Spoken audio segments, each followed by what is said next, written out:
Рамазанды мен кандай жашаймын, мен өзүмдүн жашоомду кандай кылыш керек, Рамазан менин үй бүлөмө кандай таасир бериш керек, Рамазан менин коллегияма, менин туугандарыма, мына ошонун шартты сиз түзүшүңүз керек. Үйгө, балким үй бүлөгө бала бакыраңызга эмне бериңиз, бир акча колунан карматыңыз, мына бөлмө сеники, мына коридор сеники, мына эмне сеники деп жасалгасын сен кыл деп. Ошентип баягы бир шартты биз даярдап түзүп беришибиз керек экен да Рамазанга. Рамазанга балким жеңемди алып чыгыңыз. Сюрприз болсун. Бир белек алып бериңиз. Түшүнүп атасызбы? Ар жылга күтсүн ошону. Рамазанга билбем, ошондой бир нелерди, мисалы жаш бала илгери баягы жаңы жылда берген бир оюнчук берген болсо, баягынын болондору түшүп калган, неси түшүп калган. Бирок жаңы жылда баягы аяз ата берген жаңы жылдын белеги деп ошону көтөрүп жүргөндөй, Рамазанда менин атамдын же апамдын паланчамдын неси белеги деп ошентип сыймыктанып жүрүш керек экен да. Рамазан күтүш керек экен. Рамазан менен биз кубандырып сүйүнчүлөшүбүз керек экен. Төлкө эле баягы ачкалык деген нерседен алыс кылышыбыз керек экен.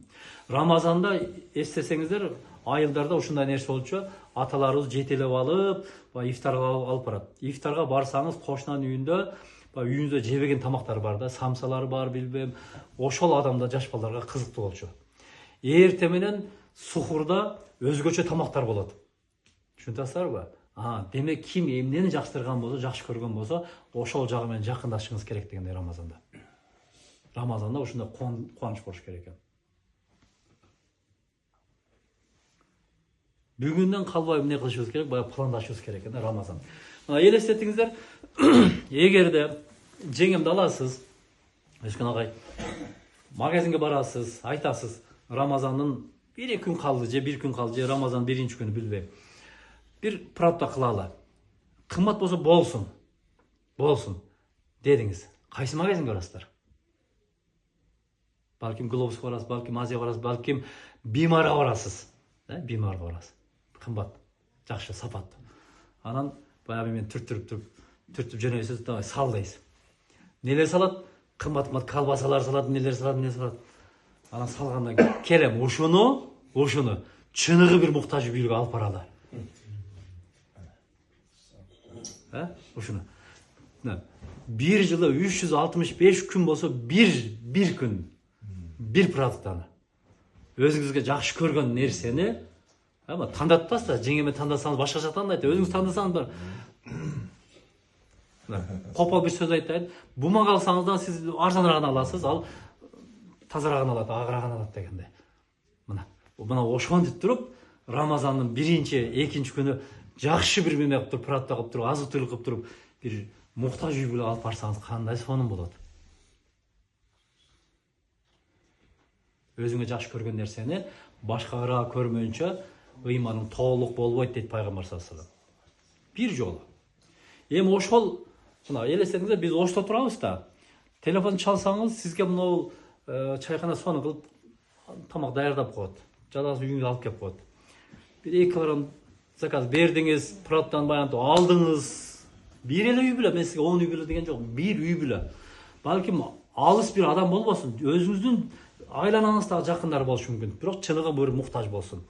Анан үй бүлө менен бала бакыра менен жүргүлө деп туруп, жарым саат калганда барсаңыз, бир үй бүлөнүн эшигин такылдасаңыз, ассаламу алейкум, Рамазан айтып келдик деп туруп, тамагыңызды алып алдыңыз, мөмө жемишти алдыңыз, баягы продукттан алып алып кирсеңиз, баягылар менен олтурсаңыз, баягы үй бүлө балким ишенесиздерби, кээ бир үй бүлөлөр бар, чайканага келбеген үй бүлөлөр бар.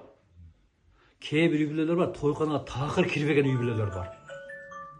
Кайсы бир жылы Бердибажы ифтар бергенде шарт койду да, жалаң муктаждарды ифтар бер деп. Анан ошону терип алып келгенде, сиз мисалы тойканага барсаңыз, биринчи эмне жешиңизди билесиз. Салат жейсиз, билбем эмне жейсиз. Адамдар эмне жешин билбеген ушундай адамдар бар экен да. Көрүңүздөрбү? Мына ошолор менен бир олтурсаңыз, бала бакыраңыз ошолор менен олтурсачы, баягы тамак жеп аткандачы башкача жейт экен да. Мына кубаныч да. Бир жолу 30 күндүн 1 күнүн ошондой кылып коюңуз, 1 күнүнө. Сиз үчүн ошол Рамазандачы, ошол сезим башкача болот да. Башкача болот. алыс адам болбосун, жакындардан баштаңыз. Бирок чыныгы бир муктаж болсун. Сиздин бир тууганыңыз бар. Атаңыз, апаңыз бир болгон бир тууганыңыз бар. Балким 10 жылдардан бери катташпаган бир тууганыңыз бар. Мына ошол сиздин үчүн ушул Рамазан бир мүмкүнчүлүк. Ошол фураттан алыңыз. Бул муктаж дебей, бир тууганыңыз бир зыярат кылып коеюн деп барыңыз. Эгерде ошол тамакты бир дасторконго коюп бир тууганыңыз менен жей албасаңыз, сиздин Рамазаныңыз каякта калды дегенде. Тамак кылып туруп чакырыңыз кошунаңызды. Канча убакыттардан бери катташпаган кошуналар бар. Же үйгө кирбегендер бар. Илгери кире берчү да, ассаламу алейкум деп кире берет. Азыр кирбейт азыр. Же чакырбайсыз дегенде. Мына. Эгер бир алыстан бир конок келип калса, кошунан сөз чакырасыз. Келсин. Үйгө конок келди. Эмне бир чыны чай тамак жейт. Азыр эмне кылып калдык? Төгүп сал дейбиз. Ага бергенден көрө төгүп сал дейбиз. Ага бергенден көрө ит жесин. Көрүңүздөр, демек Рамазанды ушундай өткөрүшүбүз керек экен. Кайра айтам. Анын сухуру, ифтары бул жөнөкөй нерсе эмес да. Жөнөкөй нерсе эмес. Мунун артында чоң сырлар катылып жатат. Ошону бөлүшүбүз керек. Ифтарга жетише албасаңыз, ифтарда эми аяка чакырды, бияка анда сухур турат. Кошунаңыз чакырсаңыз керек кылат. Жеңе эле баягы тамак даярдап берсе, сухурга. Кошунан чакырсаңыз дароо келет. Жада калса пробка жок. 5 мүнөттө жетип келет машинасы менен. Ошентип Рамазанды эмне кылалы, урматтуу ажекелер, жакшы өткөрөлү. Ушундай өткөрөлү. Рамазанды узаткан мезгилде, мындай айтканда, Рамазандан биз ыраазы болуп, Рамазан бизден ыраазы болуп, ошону узатышыбыз керек экен. Бир нерсе айтайын. Пайгамбар саллаллаху алейхи вассалам көз жумганда пайгамбарсыз жашоонун элестете албаган сахабалар ушундай кыйналат экен. Бул жакта Hazreti Ali'nin avvalı өтө оор, Hazreti Osmandыкы, Абу Бакир Сыддыктыкы, Омар ибн Хаттаб деген улуу сахабалар. Анан Омар ибн Хаттаб кылычын сууруп чыгат экен, айтат экен да. Ким пайгамбарыбызды, Мухаммед пайгамбар саллаллаху алейхи вассаламды ким өлдү деген болсо башын алам дейт экен. Карасаңыздар, чыдай албай атат. Пайгамбар көз жумганда ишене албай атат. Башын алам дейт экен. Дегенде анан сахабалардын абалы дагы оорлошот. Абу Бакир Сыддык дайыма ыйман жагынан алдап жүргөн экен да. Анан элге чыгып туруп ушул аятты окуйт. Бисмиллахир-рахманир-рахим. Иннека майютун ва иннахум майютун деген маанидеги аятты окуйт. О Мухаммед, сен өлүүчүсүң, өлөсүң деген мааниде. Алар да өлөт дегенде. Тирүү эч ким калбайт. Анан бу адам сахабалар түшүндү, пайгамбарыбыз мындай айтканда бул дүйнөдөн кетиптир дегенде. Анан Умар ибн Хаттаб сөзүн, Абу Бакир радыйаллаху анху сөзүн улайт. Мен кана я'буду Мухаммадан, ким Мухаммедке сыйынган болсо, ал өлдү дейт. Мен кана я'будуллах, ким Аллахка сыйынган болсо, ал хайюл ла ямут, ал тирүү өлбөйт дейт. Мындайча айтканда, биз Рамазанга сыйынбайбыз. Биз Рамазандын Раббисине сыйынабыз. Биз Рамазанга кирип, Рамазанда ушундай Кудайга жакындап, мештерге каттайбыз, башка иштер кылабыз, жакшы болуп, баягы жомарт болобуз. А Рамазан бүткөндөн кийин эле баягы кебетеге кеп калсак, болбой калат деп атат да. Кемдер айтат да, Рамазан чыккандан кийин тоба кылып Кудайдан астагфирулла, достор менен эмне деп атат? Келем ичип коелем, көтөрүп коелем. Бир ай ичпедик, бир ай кан чыдап жүрүп деп өздөрүнө алат. Кем майрамдап коелду анан кайрадан. Биз Рамазанда Аллахка кандай кулдук кылган болсок, Рамазанда биз кандай мусулман болсок, Рамазандан мурун да ошондой мусулманбыз, Рамазандан кийин да ошондой эле мусулманбыз дегенде. Болгон Аллах таалам бизге жылына бир жолу Рамазанда ошентип бир берек айды берип атат, сунуп атат. Ошол айда эмне кылабыз? Кудай таалага жакындап атабыз. Күнөөлөрдөн арылганга бир шарт түзүп берип атат. Көрүңүздөр, ошон үчүн ушул айды биз туура колдонуп калышыбыз керек. Анан Рамазан бар нерсени бүтүрүп койдук дебешибиз керек да. Рамазан толтуруп койдук, план толтуруп койдум, бияга жетет эми дебешибиз керек. Рамазан ушундай бир мүмкүнчүлүк экен. Караңыздар, Рамазан ушундай сон бир мүмкүнчүлүк экен. Пайгамбар саллаллаху алейхи вассалам бир минбарга чыгып атып, жумада минбар бар го мындай. Тепкичи менен чыгып, хутба окуйт. Биринчи тепкичке бутун коюп атып, амин дейт.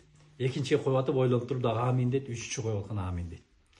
Сахабалар пайгамбар саллаллаху алейхи вассаламдын ар бир кадамдарын байкап турчу экен да. байкап турчу экен.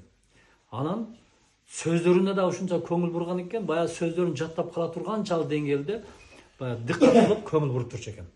Анан бул сапар пайгамбарыбызга кайрылышып атат. Я Расулуллах, бул сиздин кылган ушул кыймылыңыз, айткан сөзүңүз бизге сүннөт болуп калдыбы? Биз да ошентип айтышыбыз керекпи дегенде, жок, Жабраил амин келди. Жабраил периште келди. Анан мынтип айтты. Рагима анфуху, сумма рагима анфуху, сумма рагима анфуху. Мурду жерге сүрүлсүн деп 3 жолу айтты дейт. Анан мен айттым дейт. Ким ал? Бул сөздүн мааниси мурду жерге сүрүлсүн деген бактысыз болсун деген сөз дейт. Бактысыз болсун, бактысыз болсун, бактысыз болсун деп айтты. Мен ким деп сурадым. Биринчи, сенин атың аталганда Мухаммед деп айтылган мезгилде сага ким салам жолду болсо, салават айтпаса, ал адам бактысыз деп айтты. Мен ага амин дедим. Экинчиси, ата энеси көзү тирүү туруп, ата энеси бар эле, ата энесинин батасын алып, бул дүйнөдө бейиштин ачкычын колго алуу мүмкүнчүлүк болуп, ошол мүмкүнчүлүктү колдон кетирген адам бактысыз деп айтты. Мен ага амин дедим. Үчүнчүсү, Рамазан шариф келди, ыйык Рамазан келди. Рамазандын берекесинен пайдаланбастан, Рамазанда күнөөлөрдөн арылбастан, соопторго жетпестен бош чыгарып жиберген адам бактысыз деп айтты. Мен ага амин дедим. Пайгамбарыбыз бир батага амин дей турган болсо, ал кабыл болот дейт. Демек 3 маселени барын мындайча айтканда бир тегиз койду. Бул өзүнчө бир чоң маселе экен, салават айтыш. Экинчиси, ата энеге кызмат кылыш. Ошондой эле Рамазан шариф дейт. Көрүңүздөрбү? Демек, Рамазан келип, Рамазанда ушундай үстүдөн мээримди төккөн мезгилде мээримден куру калган адам бактысыз деп атат. Айылдарда тегирмендер болот го, азыр иштей билбем. Тегирмендер бар го. Иштеп атат да, тегирмен иштеп, күпүлдөп иштеп атат. Анан бир эшикден кирип, экинчи эшикден чыгып атсаңыз үстүңүз ун болот да. Көздөрүңүз башка. Мана ошондой Рамазан кирип, Рамазандан чыгып атканда сизге Рамазан жукпаса, Рамазан сизге таасирин тийгизбесе, оңолбосоңуз, муну мындайча айтканда тоба кылдым, ал адамды пайгамбарыбыз бактысыз деп атат да. Бактысыз. Көрүңүздөрбү? Биз руханий жан дүйнөбүздү тазалай турган, байыта турган ошондой бир ай келатат, бир мүмкүнчүлүк келатат да. Ушул пайгамбарыбыздын саллаллаху алейхи ва саллям эң жакын сахабалары, пайгамбарыбызды көргөн сахабалар ар бир ибадатыны, ар бир айыны, ар бир мүмкүнчүлүктү акыркы мүмкүнчүлүк болуп калабы деп ошого көңүл бурчу экен. Ошон үчүн биз дагы ушул Рамазан келатат. Бул Рамазан мен үчүн акыркы Рамазан болуп калабы? Келерки кийинки Рамазанга жетемби, жетпейминби дегендей мамиле кылышыбыз керек. Ар бирибиздин өзүнүн бир проблемаларыбыз, кемчиликтерибиз, мындайча касиеттарыбыз бар да, ошолорду тазалаштын бир мүмкүнчүлүгү. Ушул акыркы болуп калабы мага? Көрүңүздөр. Мына Рамазанга чейин дагы ким бар, ким жок. Буга деле гарантия эмес. Рамазанга кирем деп да айта албайбыз. Мына эртең Рамазан деген адамдар канча адамдар өтүп кетет.